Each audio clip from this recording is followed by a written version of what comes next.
اس مقدس ہستی کا جس کے متعلق یہ کہا گیا ہے اللہ کی سرتاب قدم شان ہے یہ، انسان نہیں انسان وہ انسان ہے یہ۔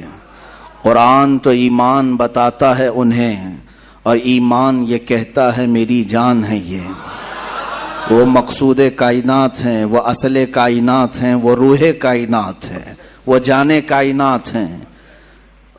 اس رسول کی زندگی کے ہزاروں گوشے ہیں، اور ہر گوشے میں ایک سمندر ہے، ہر گوشے میں ایک سمندر ہے جس میں تیراکی کرنے والا اپنی زندگیاں تمام کر جاتا ہے، مگر اس گوشے رسول کو مکمل کر نہیں پاتا۔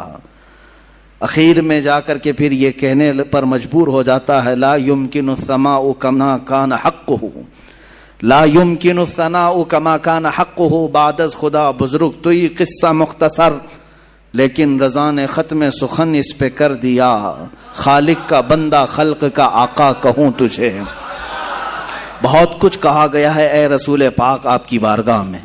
جب جبرائیل نے یہ کہہ دیا آفاق کہا گردیدہ ام بسیار خوبہ دیدہ ام، میں نے کائنات کے ہر ذرے کو چھان لیا ہے، ہر زمین کے حصے کو دیکھ لیا اور بہت اچھے اچھوں کو دیکھا، وہ لیکن تو چیزیں دیگری یا رسول اللہ، اے اللہ کے رسول آپ ہی تو ایک الگ ہی چیز ہیں جس کا نہ کوئی مثل ہے نہ کوئی مثیل ہے، ہوتا بھی کیسے؟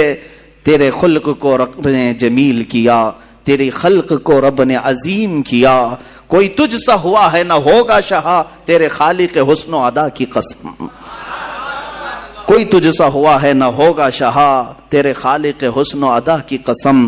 اور اس رسول پاک کا تذکرہ نہ کریں تو زندہ کیسا رہیں؟ زندگی کے لیے ضروری ہے اس رسول پاک کا ذکر ہوتا رہے۔ روح کی وہ غذا ہے، کائنات کی وہ اصل ہے، جب تک گاڑی میں پیٹرول ڈلتا ہے وہ چلتی رہتی ہے۔ مسلمان کی زندگی اگر چلتی ہے تو روح انسان، روح مسلمان محمد عربی صلی اللہ علیہ وسلم کے تذکرہ خیر سے چلتی ہے۔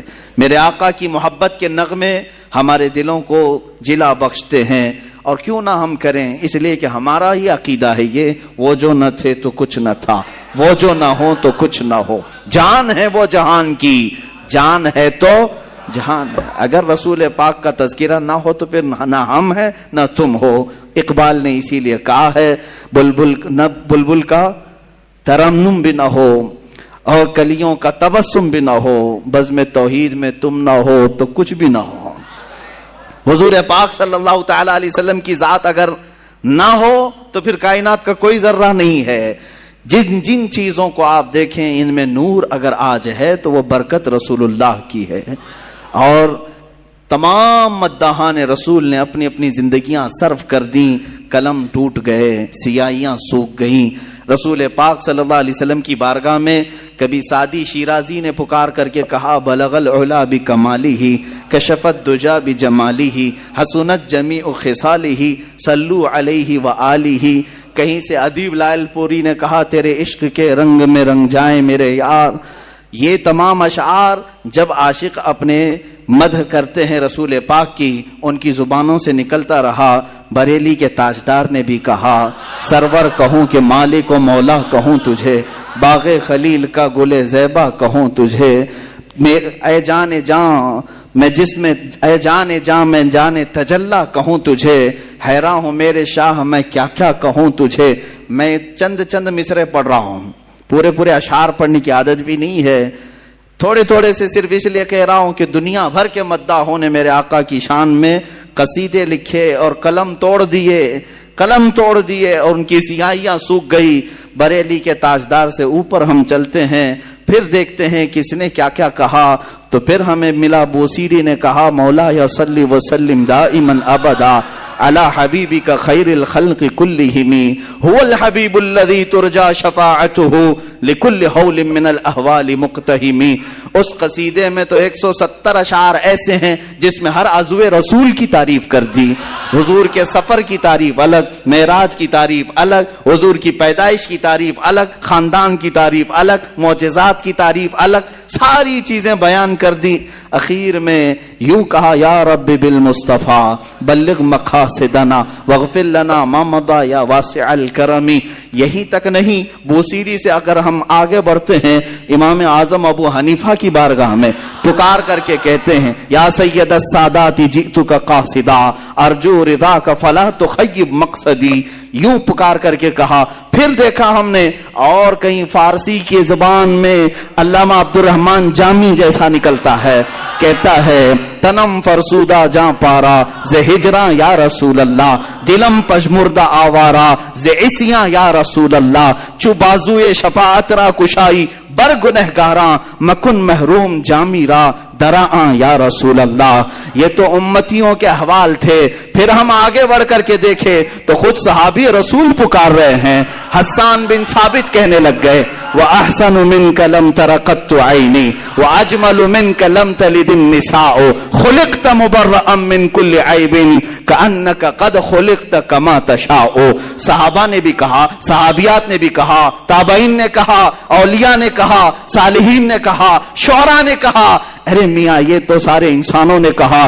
اب رب عظیم نے پکار کر کہا انا اعطیناک الکوثر فصل لربک وانحر. محبوب کی شان بیان کرتا ہے خود ان کا خالق، کہتا ہے والضحى واللیل اذا سجا واللیل اذا یغشا وما رمیت اذ رمیت ولکن اللہ رما.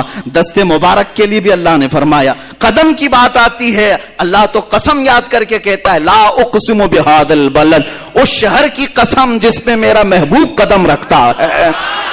خود رب قدیر نے قرآن پاک میں قصیدے بیان کیا. اسی لیے شاعر نے یہ کہا تھا آغاز سے اخیر تک قرآن ہے نعت مصطفیٰ. یہ سمجھ والوں کے لیے ہے، کیڑے نکالنے والوں کے لیے نہیں ہے.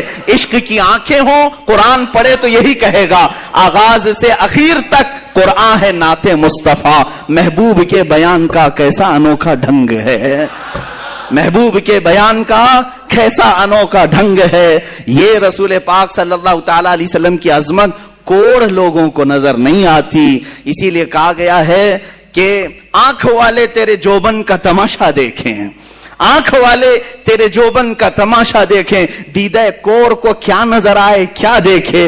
ابو جہل بھی دیکھتا رہا، ابو لہب بھی دیکھتا رہا، برائیاں کرتے رہے اور حضور کے قریب آتے نہیں رہے. اگر حضور کو دیکھنا ہو تو صدیق اکبر کی آنکھ چاہیے، صدیق کی آنکھ چاہیے، حسان بن ثابت کی آنکھ چاہیے. تبھی تو پکار کر کے بندہ کہے گا میں نے زندگی میں بہت رنگ دیکھے لیکن مصطفیٰ کریم کی زلفوں کے ایک بال نے مجھے اسیر کر دیا ہے. تب جا کر کے کہتا ہے آنکھوں میں بھی بلا کا عشق ہو. یہ دیکھیں یہ جو عقیدہ ہے یہ سنیوں کا عقیدہ ہے. یہ حضور کے نام پر جو مچلنا ہے یہ سنیوں کی قسمت میں ملا ہے. الحمدللہ یہ ہماری قسمت میں ملا ہے. اسی سے تو ہماری امید جاگتی ہے کہ ابھی ہم مرے نہیں ہیں، زندہ ہیں، مرے نہیں ہیں، زندہ ہیں. اسی لیے کہا ہے شاعر نے اس مسلمان کو بیدار تو ہو لینے دو، پھر دنیا کی ہر قوم پکارے گی حسین ہمارے ہیں. بیدار ہو لینے دو، تھوڑی دیر کی بات ہے. یہ رسول پاک کے نام پر جھومنا اور دل کی خوشیوں کے ساتھ مسکرانا، آنکھوں میں ایک نور کا چلا آنا اور اپنے جسم میں ایک الگ سی کیفیت پا جانا، یہ تمہارے اندر دبے ہوئے عشق کی چنگاری کا یہ راز ہے. اگر کوئی یہ کہتا ہے کہ مسلمان مر گئے تو میرے عزیزو آزمانے کا نسخہ یہ ہے کہ حضور کا تذکرہ اس کے سامنے کر کے دیکھو. اگر چہرہ کھل جاتا ہے تو ایمان ابھی باقی ہے، چہرہ کھلتا ہے تو ایمان ابھی باقی ہے.